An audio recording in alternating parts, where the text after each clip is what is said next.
Hello বন্ধুরা, কেমন আছো সবাই? নিশ্চয়ই ভালো আছো।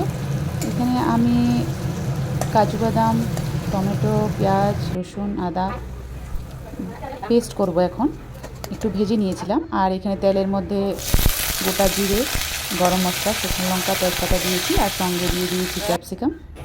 আর ওই যেটা পেস্ট বানিয়েছিলাম কাজু বাদাম বাটা দিয়ে, এটাও আমি এখন দিয়ে দিলাম। যেহেতু আজ সানডে, তো স্পেশাল কিছু বানাতেই হবে। তো ওই জন্য ভাবলাম দেখি কি করা যায়।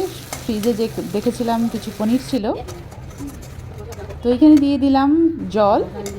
তারপর কিছু গুঁড়ো মশলা, ধনে ধনে গুঁড়ো, জিরে গুঁড়ো, শুকনো লঙ্কা, লবণ, এগুলো সব দিয়ে মিক্স করে নিয়েছি। আর টেস্টের জন্য কসুরি মেথি দিয়ে দিলাম।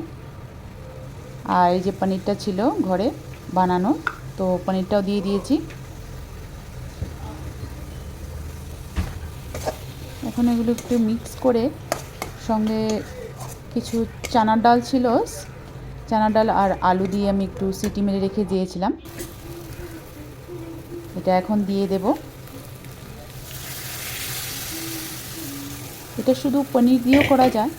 তো আমাদের তো একটু ঝোল ঝোল মাখো মাখো না হলে হয় না, শুকনো শুকনো খেতে পারে না, তাই একটু ডাল দিয়ে করলাম। আর খেতে খুব টেস্ট হয়, দারুণ হয়, একবার বানিয়ে দেখবেন। এই রেডি হয়ে গেল আমার চানার ডাল।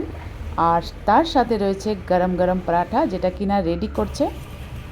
এখন এই পরাঠা আর ডাল দিয়ে, ডাল তরকা দিয়ে খাওয়া হবে। তো আমি এখন আমার ছেলেকে দিয়ে দিচ্ছি। ছেলে বলছে আমি নিজে খাবো, তো নিজে খাচ্ছে। তো আজ এই পর্যন্ত রইল। আসি, টাটা।